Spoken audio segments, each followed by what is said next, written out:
Les industriels en charge de la construction des parcs éoliens en mer ont rencontré des problématiques pour recruter puisqu'il n'y avait pas les compétences sur le territoire. Donc il a fallu, pour répondre à leurs problématiques, organiser des formations et financer des formations qui répondraient aux enjeux de ces entreprises.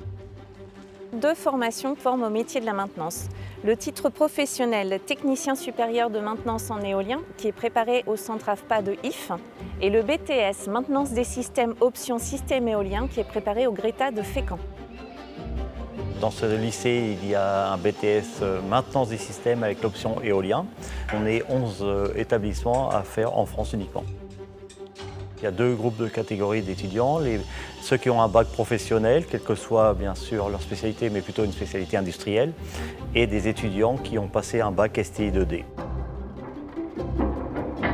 Les différents apprentissages du BTS concernent bien sûr la partie technique, la partie on va dire, mécanique, donc proprement dite comment fonctionne une éolienne, et ensuite la partie hydraulique qui commande tous les mouvements que peut avoir une éolienne, la rotation des pales par rapport au vent.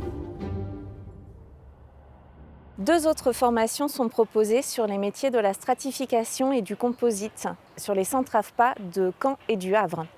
Ces formations permettent de travailler sur la fabrication des pales d'éoliennes. L'activité de Siemens Gamesa en France et dans le monde, elle se résume en 3 domaines d'activité principales, l'éolien terrestre, l'éolien en mer et la maintenance de l'éolien terrestre et en mer. On fait de la conception, de la fabrication, de l'installation et de la maintenance de systèmes éoliens terrestres ou en mer. Sur l'usine du Havre, on va avoir différents métiers qui sont liés à l'ensemble de l'activité. Il y a l'activité nacelle de l'usine qui se résume, je dirais, à des métiers d'assemblage de pièces et de composants de nacelle.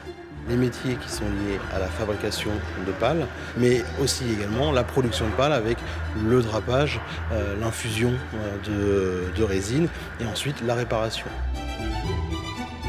Les problématiques elles ont été de 2 natures. Un, c'est le volume de recrutement que l'on avait à faire, puisqu'on est sur un projet qui va générer 750 emplois directs et indirects dans la région, donc 750 personnes potentielles à trouver.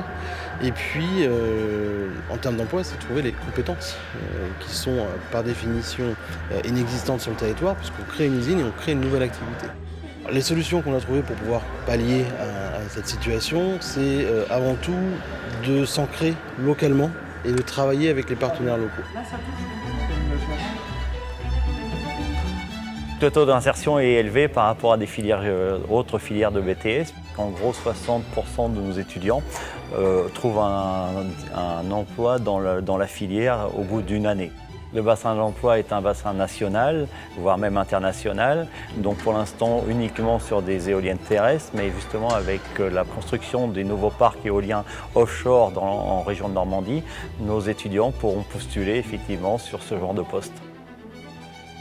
Depuis le début du projet, nous travaillons avec l'UMM, avec la région, avec Pôle emploi, avec les différentes centrales syndicales du secteur, avec l'inspection du travail. On leur a demandé de recruter des formateurs, on a envoyé leurs formateurs dans nos usines et on a mis les formations en place avec l'UMM et l'AFPA, donc avec le support de la région.